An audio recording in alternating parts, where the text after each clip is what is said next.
পৃথিবীর সবচেয়ে ক্ষমতাধর ব্যক্তি তার বউটিকে নেই। পৃথিবীর সবচেয়ে ধনী মানুষটিও তার বউকে টিকে রাখতে পারলেন না। পৃথিবীর সবচেয়ে সুন্দর মানুষ যাকে ধরে নেওয়া হতো, ভারতের একজন অভিনেতা অ্যাক্টর ঋত্বিক রোশন, অনেক সুন্দর বডি, হ্যান্ডসাম চেহারা, কিন্তু তার বউ টিকে নাই। কানাডার প্রাইম মিনিস্টার, যেই দেশের আয়তন 99,84,670 বর্গ কিলোমিটার, বিশাল এক দেশের প্রেসিডেন্ট, কি নেই তার? সুন্দর চেহারা, বাড়ি গাড়ি, ক্ষমতা, অভাব আছে, কিন্তু তার বউ না বলে চলে গেছে। পৃথিবীর সবচেয়ে ধনী মানুষ, 13টি বছর ধরে যে মানুষটি প্রতি বছর সেরা ধনী হয়েছে, আপনার সকলে জানেন, বিল গেটস, ওনার বউ ওনাকে না বলে চলে গেছে। কি সমস্যা হচ্ছে যে পৃথিবীতে বউ টিকতেছে না? আচ্ছা, আজ থেকে 1400 বছর আগে নবী মোহাম্মদ সাল্লাল্লাহু আলাইহি সাল্লাম এবং ওনার কুলিজার টুকরা সাহাবীরা, ওনারাও সংসার করেছে। কোনো কোনো সাহাবীদের 3জন 4জন করে স্ত্রী ছিলেন। কই এমন কি ঘটনা শুনেছি কোনো নবী তার স্ত্রীকে ডিভোর্স দিয়েছে? আর আধুনিক যুগে এসে এত ক্ষমতা ঐশ্বর্য থাকার পরে কেন ডিভোর্স হচ্ছে? কি সমস্যা? আজকে রাজধানী ঢাকাতে প্রায় 40 মিনিট থেকে ডিভোর্স হয়। কোথায়, কোন প্রবলেমটা? আমাদেরকে এটা ফাইন্ড আউট করা উচিত, কেন এগুলো হচ্ছে। আজকে ডিভোর্সের সংখ্যা বাড়তেছে। তবে হ্যাঁ, বিশেষ করে যদি আল্লাহ তাআলা একটা ট্যাবলেট দিয়েছে, একটা ফর্মুলা যদি মানতে পারি, আমার মনে হয় স্বামী স্ত্রীর মধ্যে কোনো ঝগড়া হবে না, কোনো ভুল বুঝাবে, কোনো ডিভোর্স হবে না, কোনো তালাক হবে না। সাহাবীদের জীবনে এমন হয়েছে, নবীদের জীবনেও হয়েছে, কিন্তু ডিভোর্স হয় নাই। কিন্তু আমাদের জীবনে কেন হচ্ছে? একটা ফর্মুলা, যেটা আল্লাহ তাআলা 1500 বছর আগে পবিত্র মহাগ্রন্থ কোরআনুল কারীমে বিশ্ব মানবতাকে জানিয়েছে। বিশ্ব যারা স্বামী স্ত্রী, যারা দাম্পত্য জীবন শুরু, ওই সমস্ত স্বামী স্ত্রীদেরকে আল্লাহ তাআলা ইন্ডিকেট করে আয়াত নাজিল করে দিয়েছেন। এমনকি নবী মুহাম্মদ সাল্লাল্লাহু আলাইহি সাল্লাম বিদায় হজের সে ঐতিহাসিক ভাষণে, যিনি জাবালের রহমতের চূড়ায় দাঁড়িয়ে যে জীবনের শেষ বক্তব্য দিয়েছেন, সেই বক্তব্যের মধ্যেও সে আয়াতে তিনি বলেছিলেন, কি সে আয়াত, কি এমন ট্যাবলেট ফর্মুলা আছে যেটা মানলে স্বামী স্ত্রীর মাঝে ঝগড়া হবে না বা ডিভোর্স হবে না? দেখেন কেন ডিভোর্সগুলো হচ্ছে, কি কারণ? এই একটা আয়াত আপনার সব ভুলগুলো ধরে দিবে। চলুন কি বলছে আল্লাহ সুবহানাহু ওয়া তাআলা।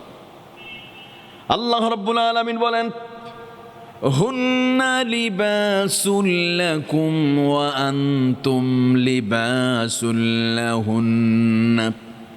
আল্লাহ তাআলা বলেন, ও দুনিয়ার স্বামী স্ত্রীরা শুনে রাখো, হুন্না লিবাসুল লাকুম ওয়া আনতুম লিবাসুল লাহুন।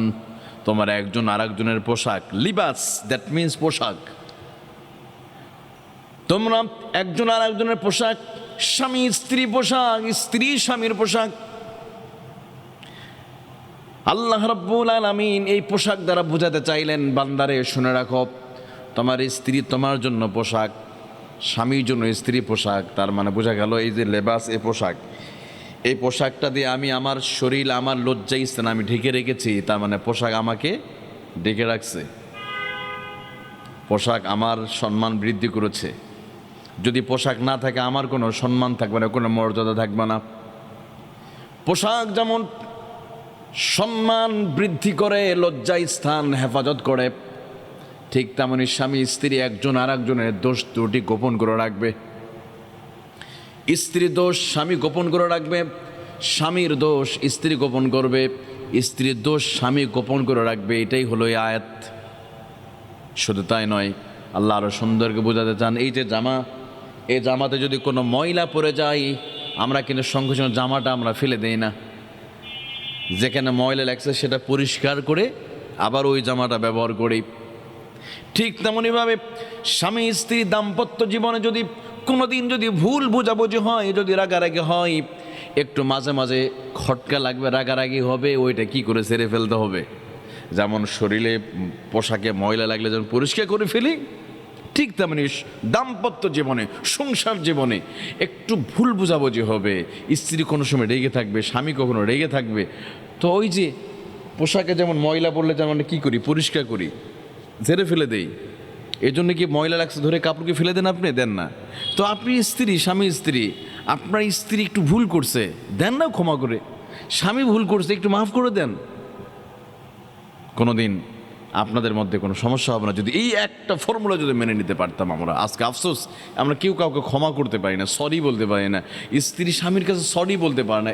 SRRYO এই যে শব্দটা, এটা সিমিলার ল্যাঙ্গুয়েজ যেটা বলা হয় মাগফিরা, ক্ষমা বা সরি, এইটা আমরা বলতে পারি না। স্বামী স্ত্রীকে বলতে পারে, স্ত্রী স্বামীকে বলতে পারে না। আফসোস এই একটা শব্দ দিয়ে ব্যবহার করে অনেক সময় সম্পর্ক জোড়া লেগে যেতে পারে। তাহলে পোশাক লজ্জা স্থান ঢেকে রাখে। তো স্বামীর কোনো একটা ভুল আছে, তা আপনার ভুলটা মানুষের সামনে বলবেন না। অথবা আপনার স্ত্রী একটা ভুল করেছে বা ফোনে কথা বলছে কোনো একটা পুরুষের সাথে, এই জন্য কি তাকে ডিভোর্স দিয়ে দিবেন? আপনার শরীরে ময়লা ধরলে যেমন কাপড়টা পরিষ্কার করে ব্যবহার করে, ঠিক তেমন স্ত্রী হতে ভুল করে তাকে ক্ষমা করে দিয়ে ময়লাটা ঝেড়ে ফেলে দিয়ে আবার শুরু করেন না ভাই। আপনারও তো ভুল থাকতে পারে। আজকে ছেলেদের এমন হয়েছে, স্ত্রী একটা যদি ভুল পায় বাস ওর হবে না। কেন? অনেক ছেলে আছে মানে বিবাহের সময় রাবেয়া বসরি খোঁজে, কিন্তু প্রেম করছে আরও 5-10টার সাথে, কিন্তু স্ত্রী একটু ত্রুটি পেলে আর ছাড়তে পারে না। আবার স্ত্রী যদি স্বামীর কোনো একটা ত্রুটি পাইছে, অথবা তার মেসেঞ্জারে বা কোথায় একটা দেখছি কোনো মেয়ের সাথে কথা বলছে, বাস বলে না তোমার সাথে সংসার করবো না, টাটা চলে গেলাম আমি। কেন? আপনার স্বামী যদি কোনো ভুল করে থাকে, আপনার স্বামীর কবরে আপনি যাবেন? আপনার স্বামীর কবর তো আপনি জবাব দিতে হবে না। আপনার স্বামী তো আপনার খরচ দিচ্ছে, আপনার সন্তানকে তো ফেলে দিচ্ছে না। তাহলে কেন আপনি অভিমান করে আগে চলে যাবেন? একটু ভালোবাসা অভিনয় করে একটু সম্পর্কটা জোড়া লাগাতে পারেন। এই একটা আয়াত। আজকে দেখেন যারা ইসলামিক স্কলার, যারা দিন মেনে চলে, তাদের তো একটু ডিভোর্স হচ্ছে না। আজকে কত বড় সেলিব্রিটিরা কেউ একটাও মানে শান্তিতে নাই। বাংলাদেশে যে কয়েকজন অভিনেতা, অ্যাক্টর, অভিনেত্রী আছে, আপনি খোঁজ নিয়ে দেখেন একটার বউ নাই।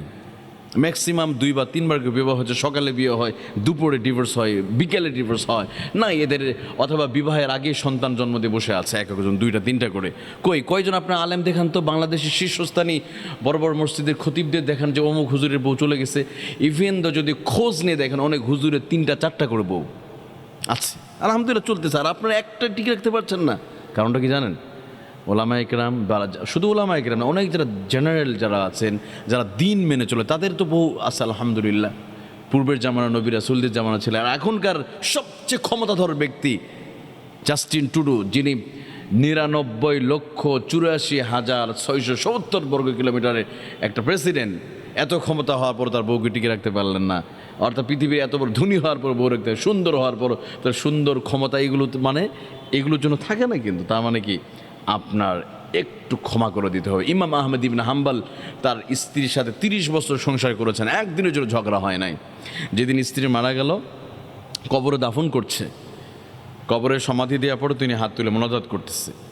এমন সময় প্রশ্ন করা হলো, হুজুর আপনি বললেন স্ত্রীকে বলছেন ইয়া আম্মি আব্দুল্লাহ, অর্থাৎ আব্দুল্লাহর মা ছিল, অর্থাৎ আহমদ ইবনে হাম্বলের সন্তান নাম আব্দুল্লাহ।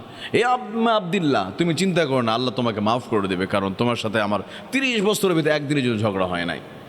জিজ্ঞেস করা হলো, ইমাম আহমদ ইবনে হাম্বল বলে, দেখো 30 বছরের ভিতরে একদিনের জন্য ঝগড়া হয় নাই, শুধুমাত্র একটা কারণ, আমি যখন রেগে যেতাম স্ত্রী তখন চুপ করে থাকতো, স্ত্রী যখন রেগে যেত আমি চুপ করে থাকতাম। এই একটা ফর্মুলা পালন করার কারণে 30 বছরের ভিতরে কোনো দিন ঝগড়া হয় নাই। একটা ফর্মুলা। স্ত্রী রেগে গেছে চুপ করে থাকেন, স্বামী রেগে গেছে স্ত্রী চুপ করে থাকেন।